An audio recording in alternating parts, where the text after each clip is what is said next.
You need to stop being forgettable, right? At the end of the day, if you're a business owner in some way, a speaker or a coach, an author in some manner, you probably have this humongous heart, right? You have a great skill set. You can serve people at a high level. The problem is no one quite knows you're talking to them. There's this metaphor that I came across, I think I might have created years ago. It was this concept of me thinking about how I walk through big cities. Now, if you've probably walked through a big city in some time, you've noticed what I'm about to talk about. What I notice is I can go into these big cities, and if you're walking around, let's say, the metropolitan main area, you find that there's usually some guy on a plastic crate, right, a soapbox, and he has this megaphone, and he's talking to the entire crowd, right? He's out there talking to the crowd, and this is what you're doing, right? You're talking to the entire crowd. You're out there yelling, I serve people to make them have better lives, and they're going to be happy and all this great stuff. And it sounds good, right? It probably could help if somebody listened, but here's the problem. No one knows you're talking to them. If you think back to those moments, you'll probably find is you, in fact, tune that person out. If you're having a conversation with somebody, you kind of tune them out and you keep having a conversation with the person that's with you.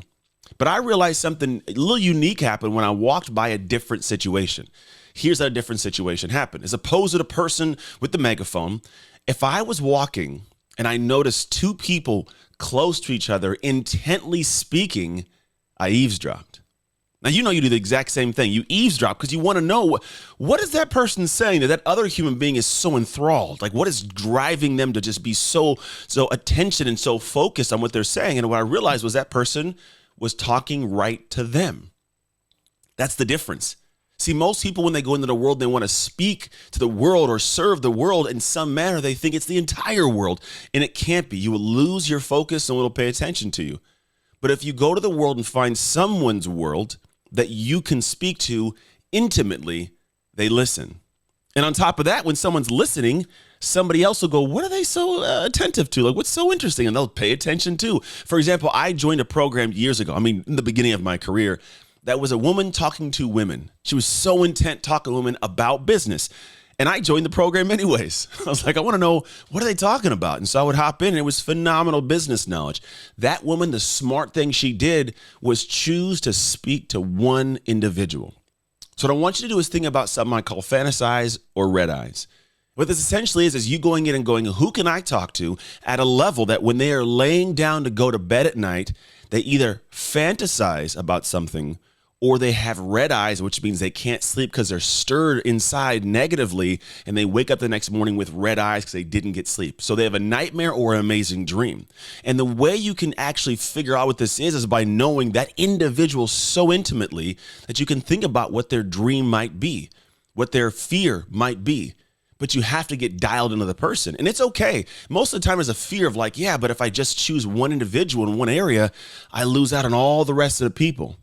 Well, yeah, but the one area you choose will have millions of people in it. Maybe you choose to speak to only dads who have kids under the age of 5, right? You go, oh, what about the dads with kids over 5? Yeah, they exist. But there's millions of people who all have kids under 5. And if you got a small segment of that market, you could make an amazing impact and amazing income. But you have to be able to stop talking to the masses like the person on the corner with a megaphone and start talking intimately to one individual, because yes, you might find that you start serving the 5 and under group, but you'll have that person as a 10-year-old listen. The person who has a teenager, they'll listen. And if you're saying things that are valuable, you'll dial in a way that allows you to serve everybody in time. But you have to get clear on first who you're talking to. And what do they fantasize about?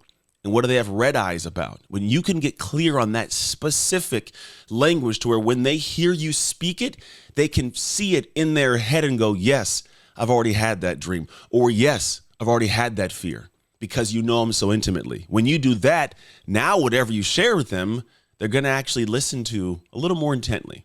They're going to actually see you as more of an expert, because the only way you'd know that is if you really deeply knew their situation. And when somebody knows that you know their situation deeply, they're way more apt to pay attention and allow you to help them. Hope that helps you. Now, if you want more information on how what I'm doing and sharing with you now can serve you at a higher level, go to anthonytrucks.com/MM for mastermind. You'll find out all the details about what that is there. But this is just something I want to share with you about a piece of what I do in my coaching programs. But that's it. Take care, bless you, and go out in the world and make shift happen.